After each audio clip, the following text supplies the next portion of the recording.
Assalamualaikum warahmatullahi wabarakatuh. Saya Sinta Agustina dari Farmasi 2A ingin menjelaskan tentang kation dan anion mengenai Pb+ dan imin.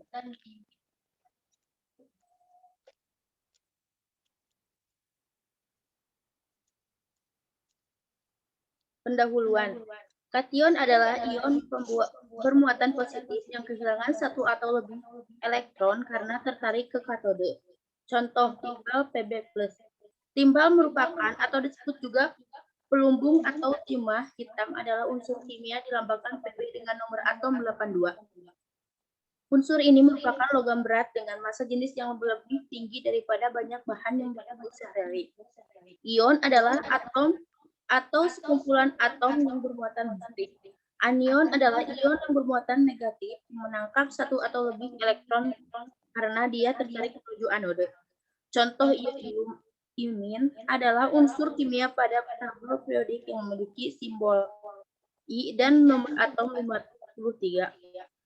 Unsur ini diperlukan oleh hampir semua makhluk hidup. Iodin adalah halogen yang reaktivitasnya paling rendah dan paling bersifat elektropositif.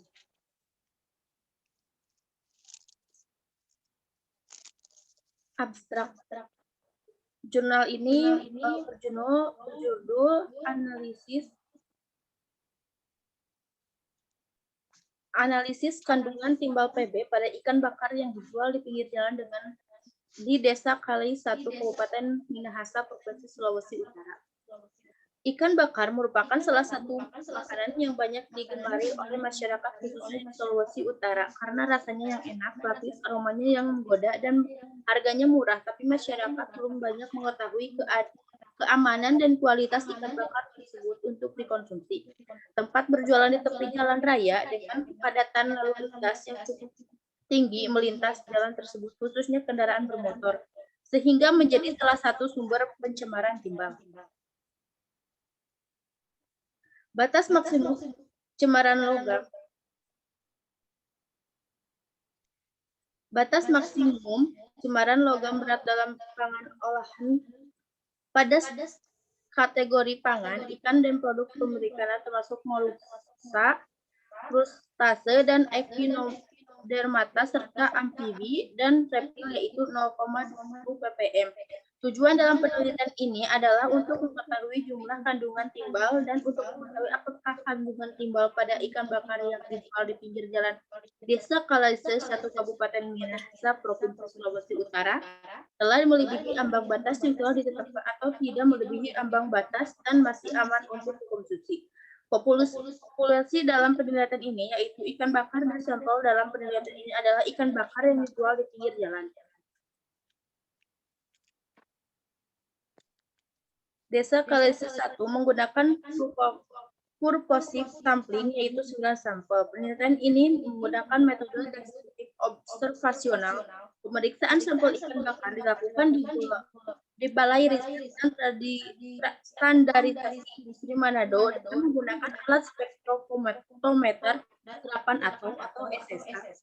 Hasil penelitian menunjukkan bahwa terdapat 3 sampel mengandung timbal yang telah melebihi nilai ambang batas yang telah ditetapkan 2, 6, dan 6 sampel lainnya mengandung timbal yang tidak melebihi nilai ambang batas yang telah ditetapkan BPOM.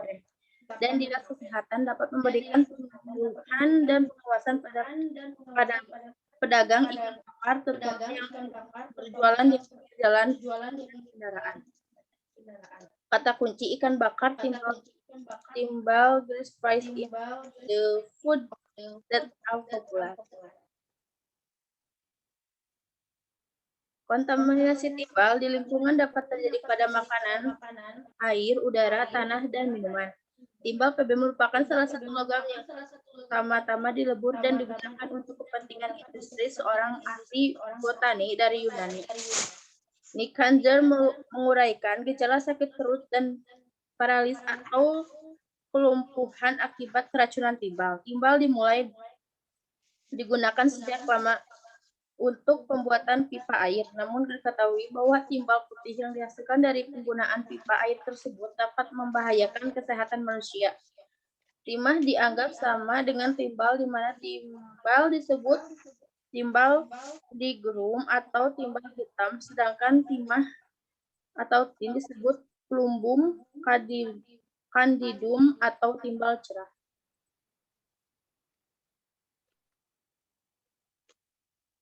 Metode penelitian. Penelitian ini menggunakan metode deskriptif observasional. Penelitian dilakukan pada pedagang ikan bakar di Selat Kalesai, 1 Kabupaten Minahasa, Provinsi Sulawesi Utara, dan di Balai Riset dan Studi Nasional Industri Manado pada bulan September sampai November 2019.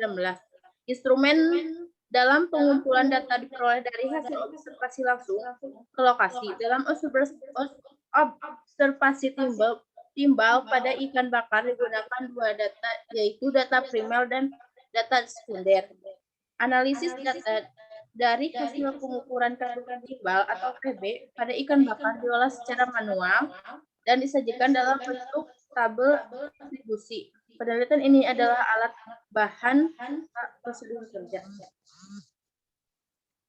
Hasil data pengamatan boleh dilihat dalam tabel berikut.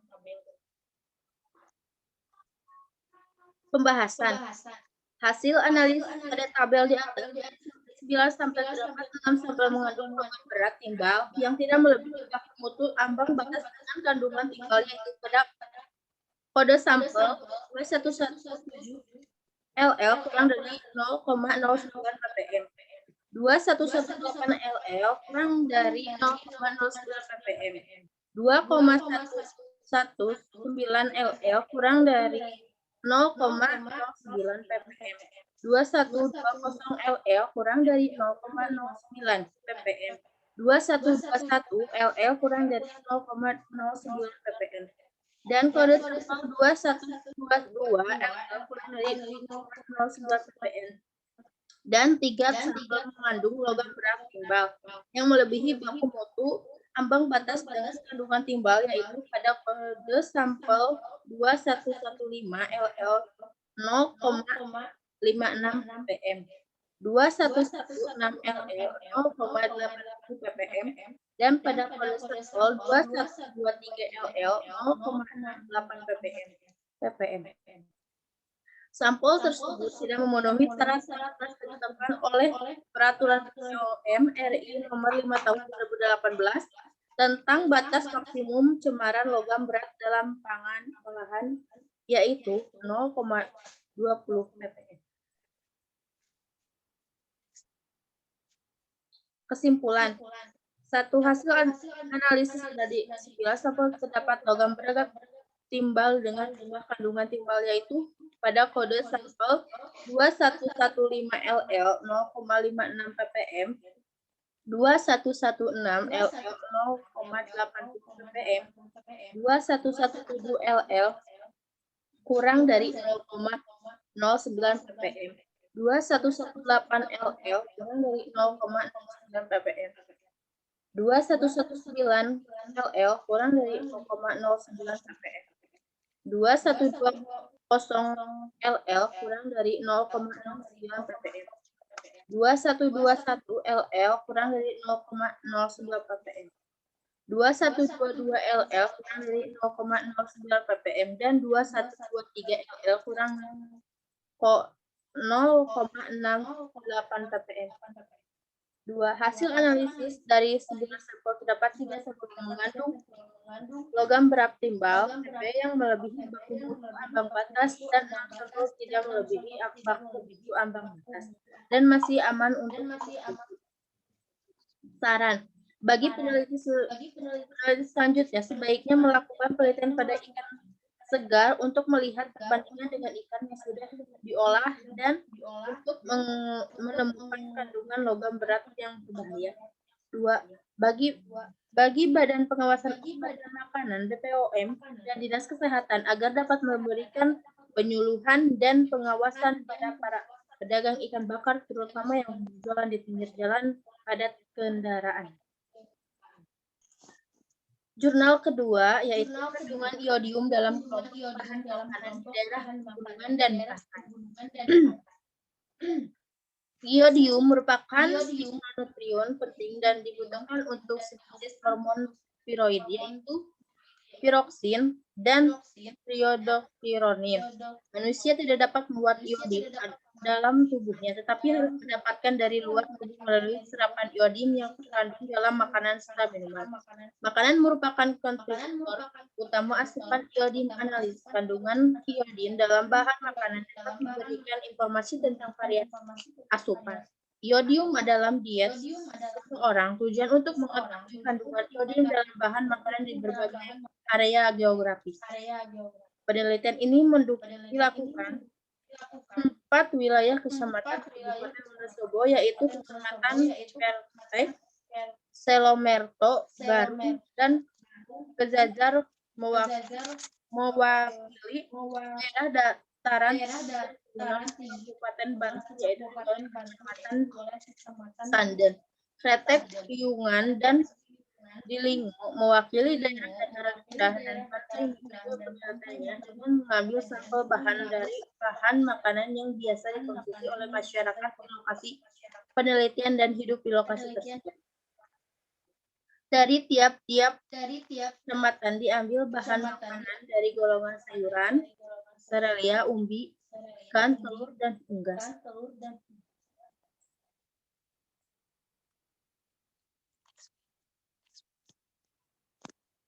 Pendahuluan. Iodium merupakan mikronutrien yang penting dan dibutuhkan untuk sintesis hormon tiroid, yaitu tiroksin dan triodotironin. Hormon tiroid mengatur beragam proses fisiologis dalam tubuh, termasuk oksidasi sel. Kebutuhan harian iodium adalah 90 per hari untuk usia 1-8 tahun. 180 per hari untuk usia 9-13 tahun. 150 per hari untuk usia 14 tahun sampai dewasa. Dan 250 hari untuk ibu hamil dan menyusui. Manusia tak dapat membuat iodium dalam tubuhnya, tetapi harus mendapatkannya dari luar tubuh secara alamiah.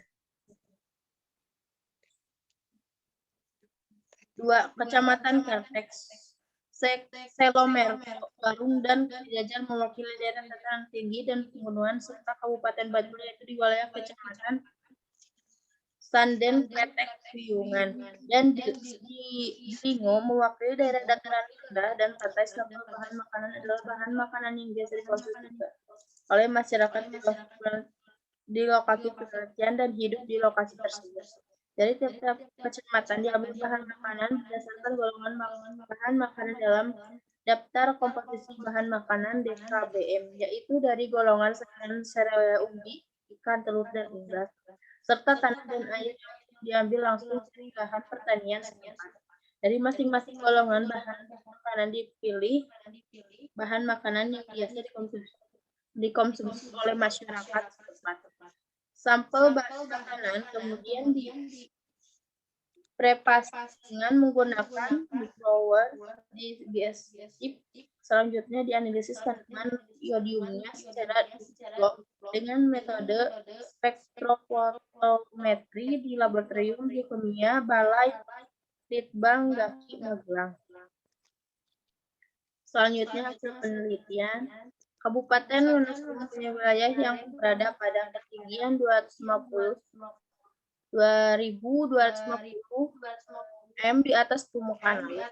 Wilayah ini termasuk gunungan muda dengan lambat curam. Badan tanah di Kabupaten Wonosobo dapat diklasifikasikan sebagai tanah andosa, tanah regosol, dan tanah padsolik. 112 Kabupaten Bantul terletak di bagian selatan Provinsi Daerah Istimewa Yogyakarta. Luas wilayah Kabupaten Bantul 5.840 km dengan topografi di antara dataran rendah sebesar 40% dan lebih dari separuhnya merupakan daerah perbukitan yang kurang subur. 13 berdasarkan elevasi lahan dataran dari permukaan air laut, ketinggian tempat atau dapat ditentukan di mana permukaan air laut dianggap mempunyai elevasi 0 meter. Kemudian ini tabel hasil penelitiannya. Kesimpulan, dalam menghitung asupan iodium di populasi diperlukan perhitungan kandungan iodium dalam bahan makanan dan jumlah bahan makanan yang dikonsumsi. Hasil penelitian ini menunjukkan kandungan iodium dalam bahan makanan berbeda-beda menurut letak geografisnya dan bervariasi meskipun dalam golongan bahan makanan yang sama, sehingga hasil pemeriksaan di suatu daerah belum tentu dapat dipakai untuk daerah lain. Kandungan iodium dalam bahan makanan mentah belum dapat mencerminkan asupan iodium melalui makanan, sehingga untuk penelitian yang akan datang diharapkan dapat mengeksplorasi kandungan iodium dalam makanan olahan yang dapat dihitung kontribusinya terhadap pemenuhan asupan iodium. Sekian presentasi dari saya. Mohon maaf bila ada kesalahan. Wassalamualaikum warahmatullahi wabarakatuh.